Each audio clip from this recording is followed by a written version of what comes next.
we doing? We have unequal numbers of people at tables, so are we doing okay with time? Okay. All right. Let's move into large group. Our kind of our community conversation. Our first question is just how is information about ACEs helpful? So maybe something you said at your table.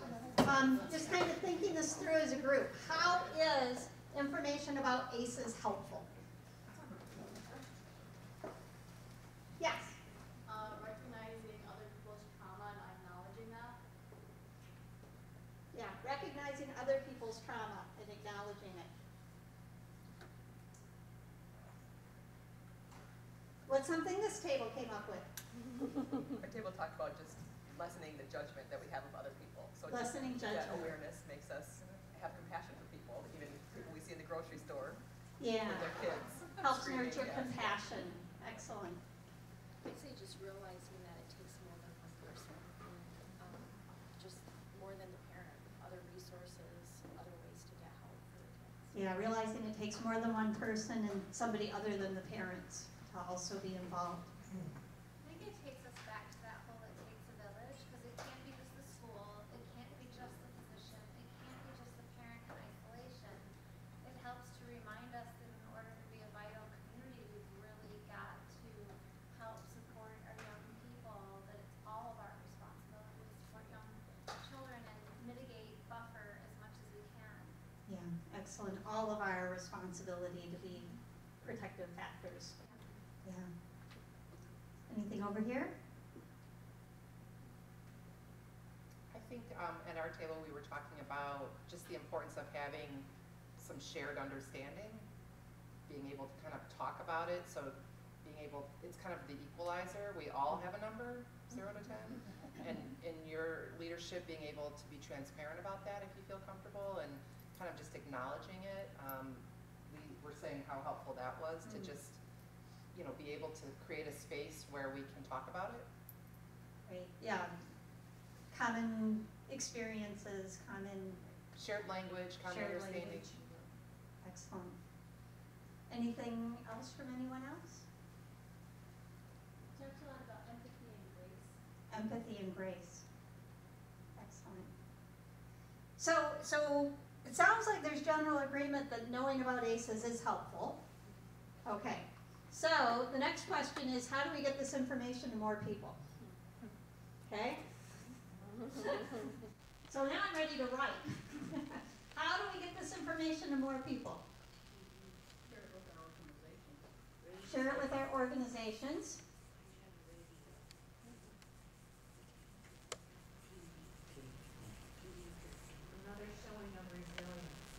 Another showing of resilience.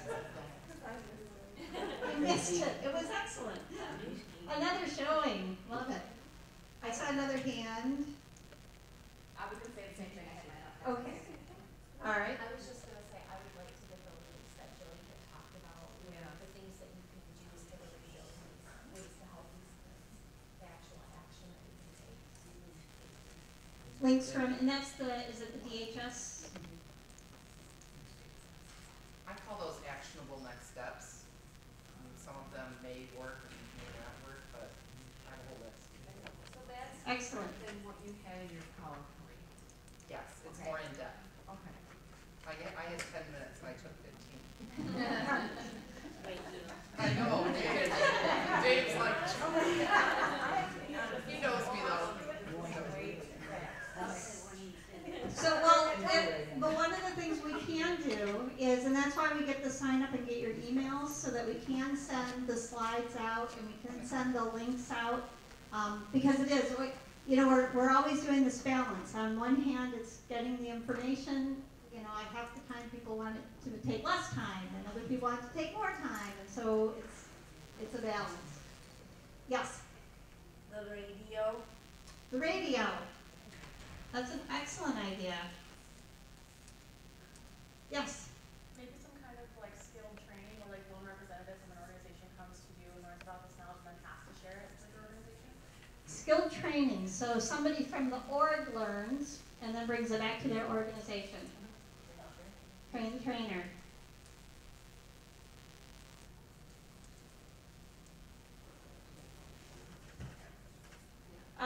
Yes. Newspaper. Newspaper.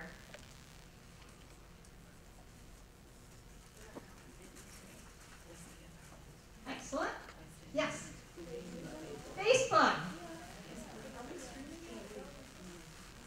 We're not streaming it, but we are recording it, and then we can post it on Facebook and elsewhere. Yes. So yeah, getting the video out. Social media. Social media. Yes. Incorporating it into our language and explaining it to people just in regular conversation would go a long way. Incorporate it into our language and our regular conversations.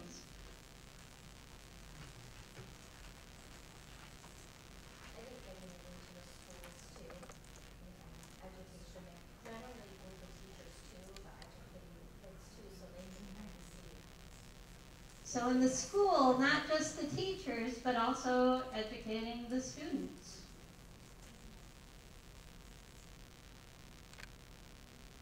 Yes. Similar to incorporation into language, for those who feel comfortable having that kind of conversation with others about your races.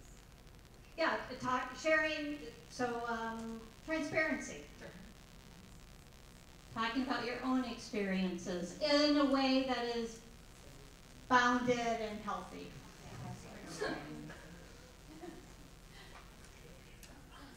Transparency with boundaries.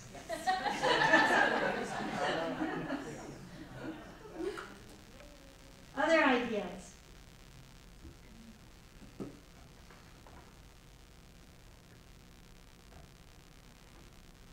I know we hit on this with the teachers, but I just, you know, if it, teacher conferences that somehow, you know, the teacher and the parents can have that conversation. We don't have very long, do you? But it's just, it's almost like you're limited amount of time where you can just say something that might just spark something that, because unless the parents know that you care, So maybe if we could come up with like some universal elevator speech for the teachers and the doctors and, you know, when you have those touch points with people, right? Some kind of elevator speech. I think it's a lot like what Rhea said, rather than how are you, saying Yeah. how are you holding up? Just that little nuance I think is really powerful. So I think coming up with some either questions or elevator speech doesn't have to be hard. Right. Because I mean, Rhea, when you said that, it was like a light bulb went off. Like, yeah, if I just added those couple words and did it with intention, that would really change the conversation and then sort of what might happen. Well, the ISPs might be already all over this, but most schools send out some type of a weekly newsletter to parents. That's how I get a lot of information, and often at the end of our newsletter, it's the library schedule, or it's like it was a rowing lessons this time. And if there's a one pager that you guys have already developed that the schools could be invited to send out with their weekly newsletter, it's a great way to keep it in front of parents. And maybe even breaking them down and back to school, here are 3 of them, and then right before the holidays, here are 3 more. Could be a feature. Yeah, to give it to people in smaller pieces with then more information, because you're only focusing on 3 this time. So I think just along those, sorry, I know he's got his hand up, but along this way, I think also thinking about not the usual suspects, so like human resource directors at businesses. You know, I get a newsletter from my organization, or in the church bulletin, or so thinking about the communication tools that reach people in all kinds of spaces and places, and kind of embedding some of this messaging, because then I think that will create a space for all these things. Yeah, so HR directors, church bulletins, school newsletters. Come in. Creating peer-to-peer groups within schools. I mean, even sports teams and coaches. You know, because sometimes they're dealing with players or students coping with some of these challenges, and being able to talk with them, because there are group gatherings, and maybe if you can mobilize young people to establish conversational groups where they can open up with each other. Peer-to-peer groups. You know, and that leads me to think, I hadn't thought about this before, if there's a way we can start disseminating to our support groups, our AAs and our NAs and our family support group and all the different support systems. Veterans counseling, Because that actually hits on all 4 of the resilience factors. Because it helps people feel a sense of support and hope. It connects them to another person. It provides that community connectedness and might even help reach outside their safe social circle to get hope. Yeah, excellent. Yes? What Krista was saying, I think it just needs to be more standardized. If her school system is doing something different than my school system, then some. Find the best practice and then Right. implement it or standardize it. We're not big into mandating or anything. No. It's gotta go to the. Yeah, best practice followed by standardizing.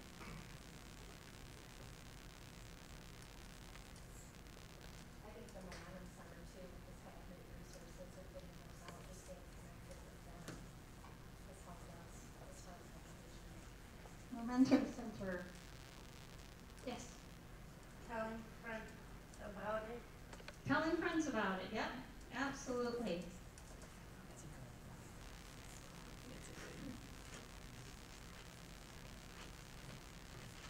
Posting signs or something like where we're gonna meet or something, like outside here of the door or something. Mm-hmm. Yeah, so there's good signage when there is a conversation, right? Yeah. I also think about places where I'm often waiting, where signage could be, so whether that's the pediatrician's office, the health department, the DMV, you know, just places where, like I'm on the elevator a lot because I'm on a higher floor, and so you know, it's a captive audience where, you know, you're already sitting there anyway. Yeah, waiting room material. There's even, Johnny ads, right? The ads on the back of the bathroom stall. Or on placemats, or Mm-hmm. Kind of a whole marketing campaign.